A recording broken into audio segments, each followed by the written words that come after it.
recorded. Excellent. Well, first question to both of you. What does it mean to be named a BAFTA Breakthrough Award winner? Terrifying. Yeah, it's crazy because I didn't think I'd ever get this far, to be honest with you, and to be a breakthrough Brit is just, I don't know. It's great because I mean like it's nice and validating to have. It's a validation, right, of the stuff that we do, and it's incredibly exciting. Yeah. But also terrifying because you're like, oh god, now I've got to look really good in front of everyone. You know what I mean? It's like it's a funny one, but yeah, it's an honour. It's such a great achievement. Like we've done well. Yeah.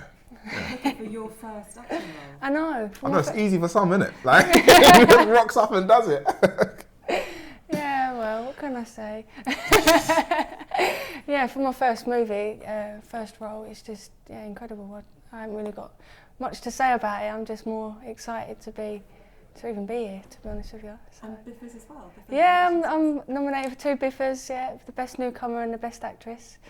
So that's in December, I think. So what brought you to acting? Because I know you were working as a healthcare assistant, weren't you? You didn't have particular ambitions to be an actress. So what actually brought you to this role?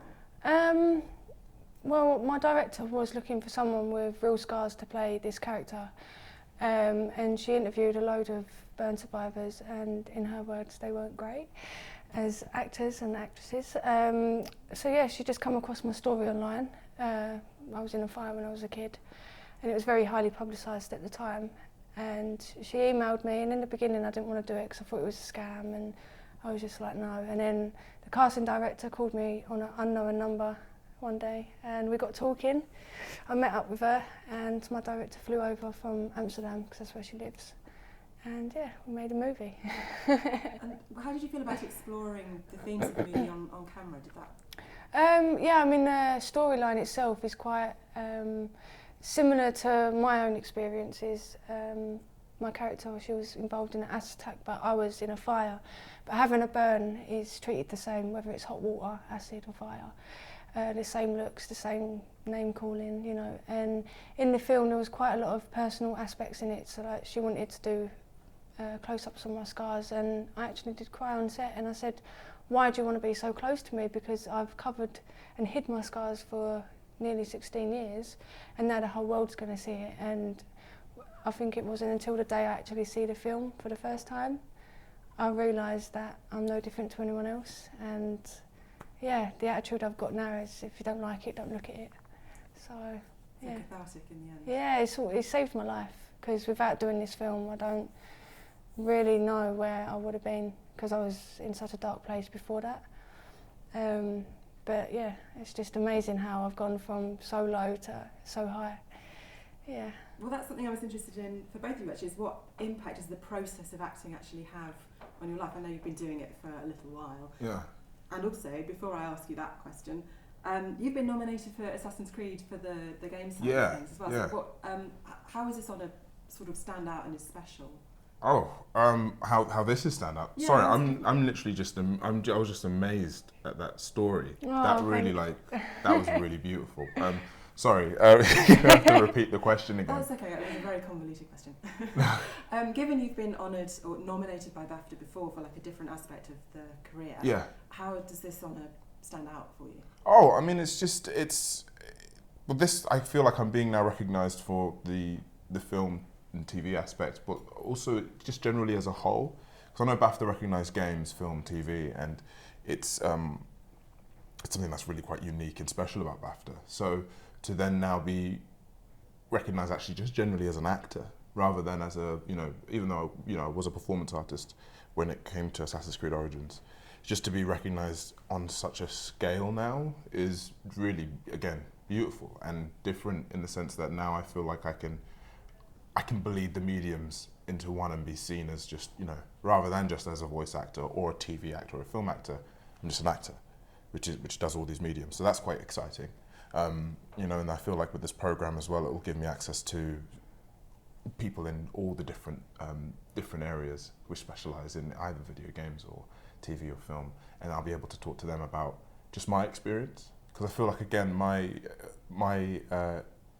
I did train as an actor, trained classically at Lambda, then went into video games. That was my way into BAFTA. So I've come in a different angle to now then be sort of on a level playing field, in the sense, not level playing field, but on this, in the same, being recognised in the same category as other actors, in a way. It's exciting.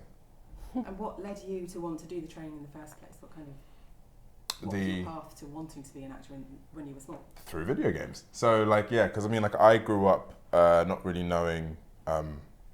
liking film and TV, because no one really looked like me.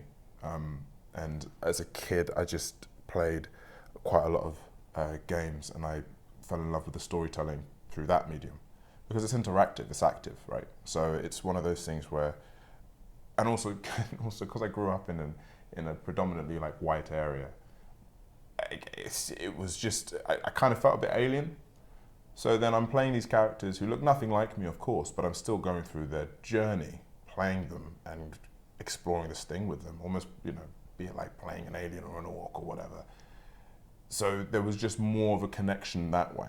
And it moved me as a kid. And I enjoyed that element of storytelling. So that kind of led me into acting. Because again, I had no idea. I've got no arts in my family about my mum and dad were, they immigrated from Kenya to here.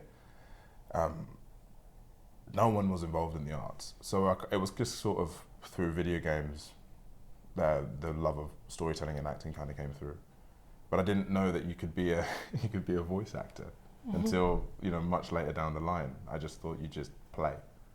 So that was kind of my way in.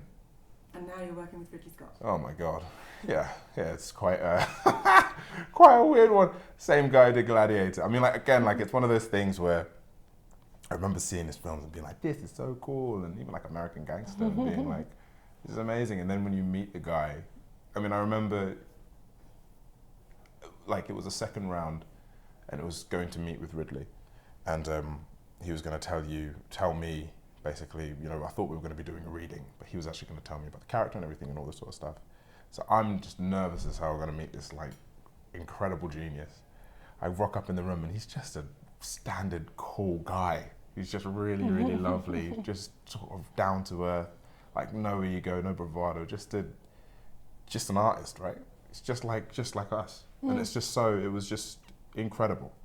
The whole experience was incredible.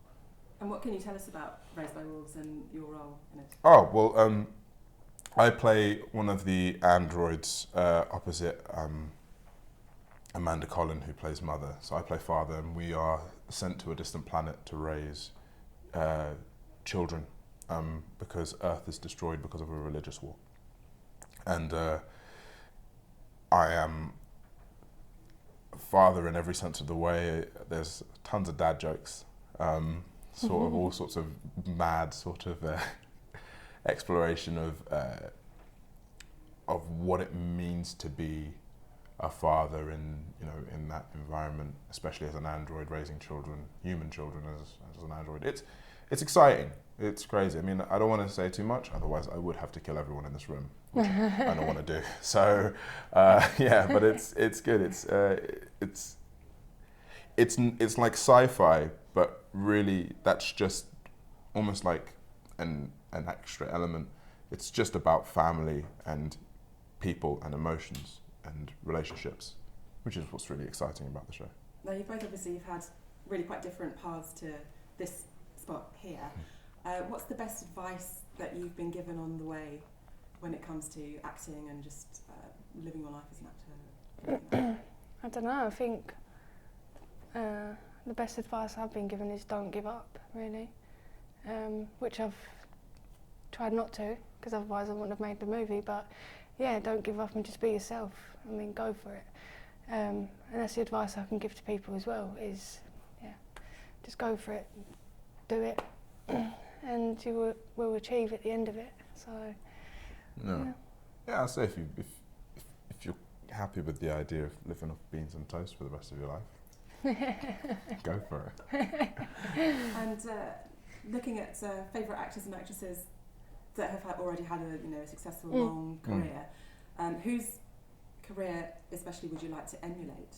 Is there someone in particular that you like what they've done over the course of a long period? Oh. Wow, that's a tough one. Yeah. Because I think everyone's so different, and I think from my experience, I feel like everyone's career is so different. I mean, like, you know, Vicky's entered this in a completely different way that I have, and it's like it's the sense of like you can't necessarily not emulate, but it's like because it is an art, you don't know what's going to come your way. So. Yeah. I mean, yeah, of course, everyone would, you know, there are actors out there who would love to sort of be like, yeah, I want to be like the next Brad Pitt, or like, you know, all that sort of stuff. But I guess, I don't know, I've never really, I've respected other actors' works, but I've never really thought of trying to be like them. To be like them or emulate, because I feel like, actually, I quite enjoy my own story. And I quite enjoy my own journey, and I quite enjoy my, you know, the friends that I have around me. I've had a lot of people say to me, "Oh, like what you're doing now is an actor's dream."